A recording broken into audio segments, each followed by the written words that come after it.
Welcome back to No Man's Sky, everyone. Jason here, and holy cow, Origins patch 3.03 is out, and they have fixed a ton of stuff. So I am super pumped up, and I can't wait to get into the details. But first, I just want to give a huge shout out to all of you guys. It is crazy. We hit 100,000 subscribers on Wednesday, and it is so amazing. And I just want to let you guys know, we are doing an all-day live stream tomorrow, Saturday. So mark your calendars if you're excited about that.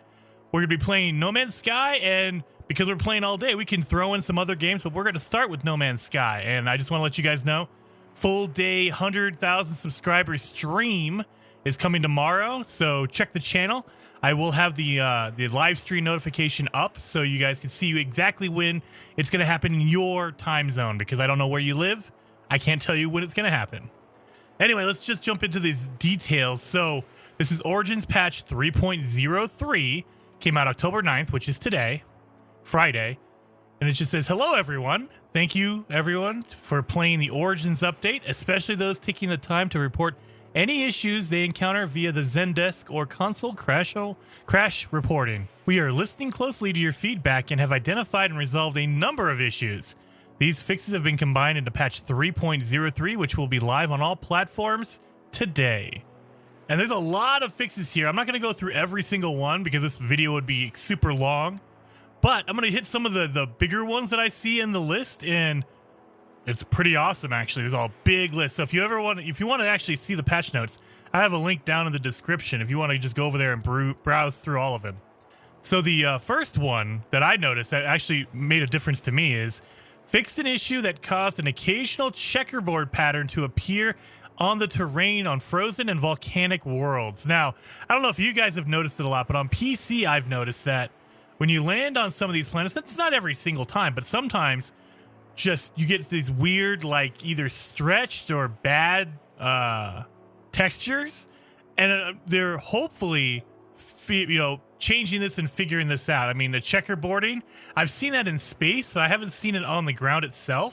And when you get closer to the planet, it kind of goes away, but it's going to be pretty cool. It kind of like it lowers the frame rate. It kind of killed the game a little bit, so hopefully that's all been fixed and good to go. The other big one is, I kind of showed it to you on the experimental, but improve the displacement effect on vegetation when it is pushed by the player or creatures. So when you're walking around on a grassy planet, it's actually the grass is going to bend and move when you touch it. It's pretty awesome.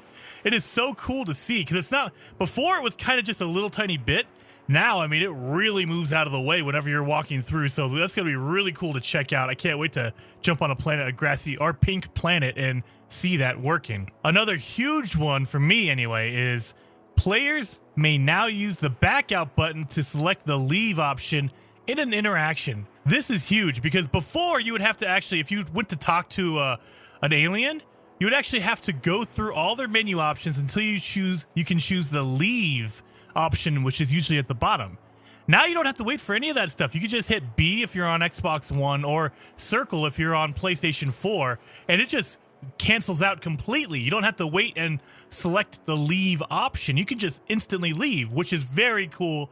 I cannot, that is one of the cooler small little features that is huge implications, because I don't know how many times I've talked to an alien and I'm just sitting there going, okay, I know you're not selling the item I want. Come on. And then you have to wait for that leave option to come on.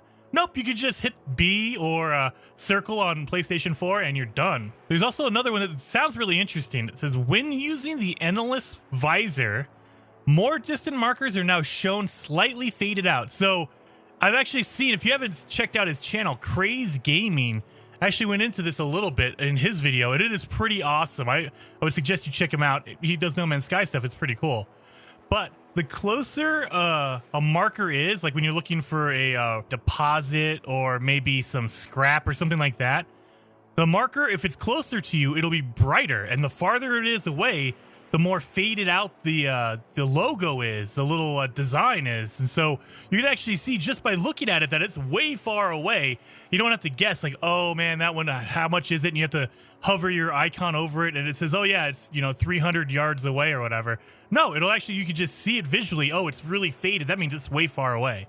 That's really cool. This is actually going to be a really cool one to see. It says fixed an issue on PC that prevented base thumbnails from showing in the teleporter. So if you go to a teleporter, now they have all this cool information, but I was not getting any pictures of my my bases that were in the teleporter. Now they're actually going to show up, and this is specifically for PC. I'm guessing it was working on Xbox and PlayStation 4, but I hadn't jumped in yet on that. I mostly play on PC.